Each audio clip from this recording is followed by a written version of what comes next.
So one of the other customers in there, one of the other ladies, paid for my lunch. I had no idea.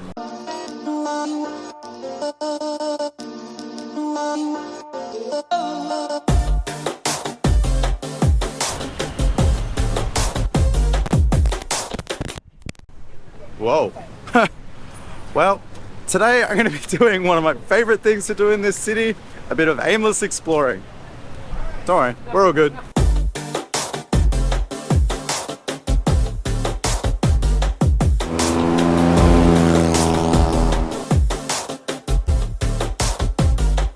So I don't really have a plan for where I want to go. I'm going to jump on a canal ferry and head that way, and then I'll just get off somewhere, do some exploring, check out somewhere new. There's a couple of things that I want to try today too for the first time. I'll share that with you as we get on throughout the day, but for now, let's jump on this ferry.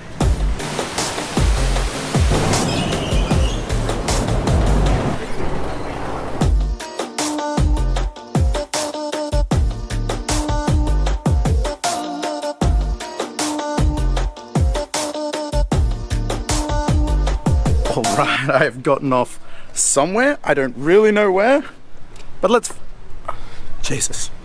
find out. Wow. So today I want to talk about solo travel, which is something I've got quite a bit of experience with and something I really enjoy. So just recently I went to Japan with Dan and I had an awesome time with him. He came for the first half, and for the second half I stayed by myself, and we had an amazing time together. You know, Dan and I are very compatible travelers. We both enjoy the same things. We both making YouTube videos, so it was quite easy for us to do stuff each day. We didn't really have any disagreements, or our schedules didn't line up or anything like that. But I do find when you travel by yourself and you have the freedom to do whatever you want, you get into experiences that you wouldn't get into if you're with someone else. So I had an amazing time with Dan. We explored all through Tokyo, and then after he left and I spent the second half by myself, I did a bit of traveling around Japan, and that's where I had some of my most memorable experiences. So one of my first days, I actually did something kind of similar to what I'm doing today, a bit of aimless exploring, but I did it on a much larger scale. So I just walked to a train station, jumped on a train, got on the first train that arrived, and just got off somewhere random and did some exploring. And for me, that was a very memorable day. I got off on this town that I'd never heard of. I had to find a hotel, which was a challenge. I think I went to about 4 or 5 different hotels that were all booked out before I finally managed to find one. So it got a little bit stressful, but that's all part of the adventure that I enjoy. And after that, I checked into the hotel. I went out and did some exploring around this town, and I stumbled across this park that had live deer just wandering around in there, and I had no idea that that was there. And it ended up being the most magical experience because it took me by surprise. Amazing.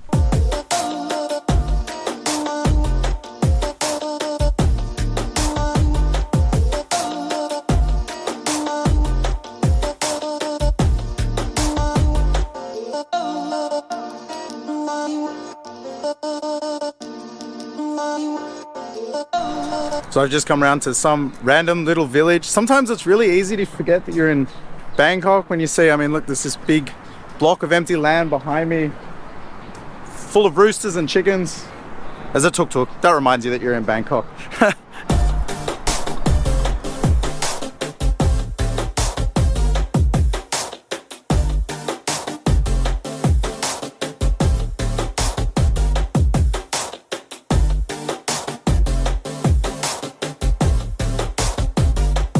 On this pathway right now, it's been going like left, right, right. So I've completely lost my bearings. I have no idea where I am, and none of this is on Google Maps, so I love doing this.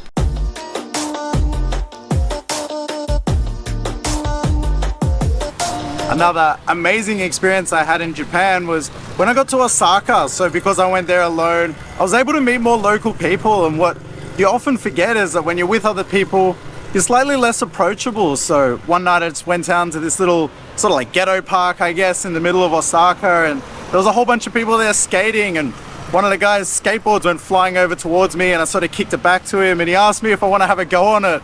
So I just played around on his skateboard, did a couple of tricks, and they were really impressed, so they invited me to hang out with them, and then I ended up having some beers with them, and where we were chilling was like a really cool part of town. There was this car clubs would all meet nearby, so there's these like awesome cars driving past all the time, and I was there drinking and skating with these locals, so it was a really cool experience for me, and something that wouldn't have happened if I was still with Dan or if I was with anyone else. What was really cool about that situation is I don't speak any Japanese and they hardly spoke any English, but they brought me out for the whole night. We went to this like abandoned building and we're like chilling and drinking in there and playing music, and they took me out a couple of times, and I just ended up having this incredible experience and something that was honestly completely unexpected for me.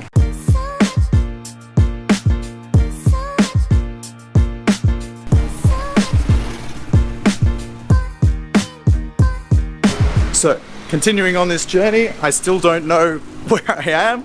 I do know one thing though, I am getting hungry.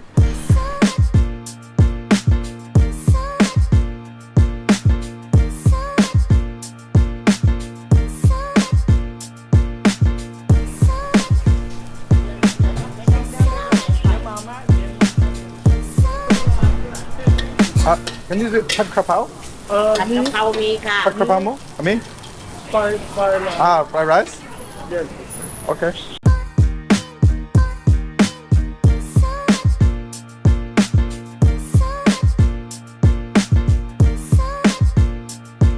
Part of the reason I love doing these random walks and exploring new neighborhoods is the weird situations and adventures you get yourself into. So I've come to a little street food place now. It's just under a bridge, you can see. Just along here, they're cooking the food down here. So I tried to order a pad krapao, and then she told me they don't have pad krapao. So then I ordered a fried rice. But then one of the customers here said, don't worry, she'll make you a pad krapao. So I really have no idea what I'm about to get. Oh. ฟรีให้กิน Free? Thank you, thank you. I got a pad krapao. Damn, that looks good. Check this out. That my regular viewers will know I was actually doing some intermittent fasting for a while, and I'm actually kind of still doing it. So I did 14 days, no drinking and only one meal a day, and then I just had a reset. I went down to Pattaya for the weekend. I pretty much drank the whole time. But I've been back here for 3 days now, back on one meal a day.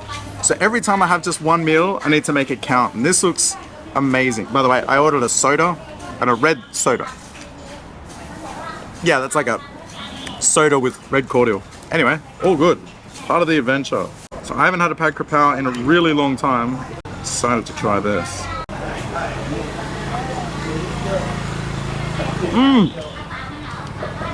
Oh yeah. Ooh, spicy. That's what I'm talking about. Sorry, Carl. จ่ายแล้วเขาจ่ายแล้วเขาเลี้ยงเนี่ยคนเมื่อกี้มาเลี้ยง She pay? อ่า Really? เขาจ่ายแล้ว Oh wow. Oh, fucking time. Thank you so much. Bye. Oh my god, that was amazing. Bye. So one of the other customers in there, one of the other ladies, paid for my lunch. I had no idea. That's so sweet. I'm speechless. Tip. เต็ม Tip. ขอบคุณค่ะ Thank you. Oh, not this way? Okay. Okay. Thank you. Such friendly people everywhere here. Repeat. Turn left hand. Ah, left here? Turn right hand. Okay, okay. Thank you. Thank you. Hello, sawadika. So when I do these videos on solo travel, I often have people tell me, you know, it's not as easy as you make it sound, or, whoa. Are you okay? Thought I was going to get run over by a tuk-tuk then. So people often say to me, you know, it's not as easy as you make it sound, and not everyone's an extrovert and comfortable doing these things.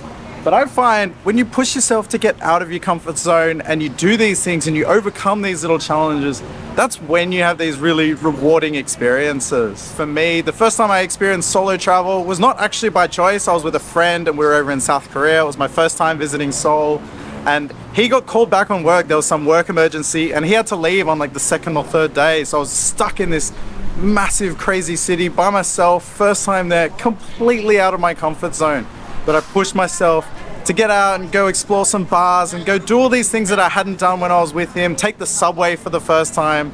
And it ended up being the best time the most memorable travel experience for me, and it honestly changed the way I look at travel. The best advice I can give, and I've said this before, so I'm sorry if I'm repeating myself, but if you're a guy, go out and go into a bar by yourself. Especially if you travel here in Southeast Asia, it's really easy to get chatting with people, and a lot of other people will just go out by themselves, head into bars by themselves as well. So you'll very easily get chatting with the person sitting next to you or whatever. So another thing you can do is go to a place that has a pool table, and if there's a line of people waiting to play pool, you write your name down, and then you've got someone to talk to and someone to play pool with, and you'll get to know that person. No, I'm okay. I don't need tuk-tuk. For females or younger people especially, you can consider staying in hostels. You know, that's a great way to meet people. A lot of the hostels have bars and they put on events, and they work really hard to get everyone engaging with each other. So that's always a good option if you're traveling alone.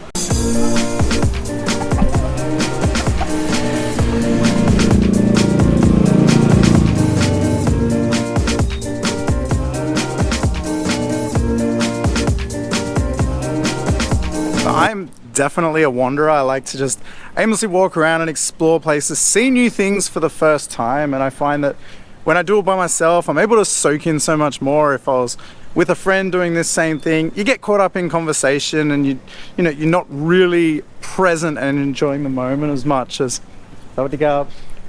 when you walk around here and you get to interact more with the locals, and just, you know, I love just seeing new places for the first time. I'm just distracted by these motorbikes up ahead.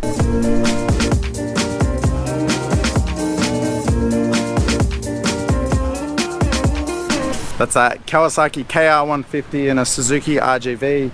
That Kawasaki is absolutely beautiful. That's a late 80s model. God, I love it.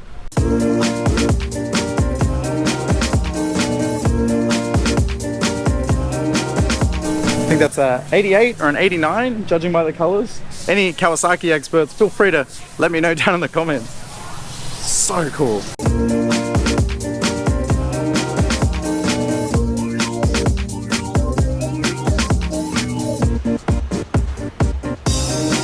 Man, what a day. Honestly, I still can't believe that lady bought me lunch. It was so sweet of her and completely unexpected. So I was just thinking, I was walking around thinking, I spent less than $2 today. I spent 14 baht on the ferry to get over here. I spent 10 baht on the soda. I ended up giving that lady a 20 baht tip at the restaurant because it was weird to just walk away and not pay anything. But it just goes to show how much fun you can have here and spending very little money doing it. So push yourself, get out of your comfort zone, go explore the world alone, go wander around the city by yourself. You'll have these amazing experiences, and don't forget, the world's a playground. Jake, you're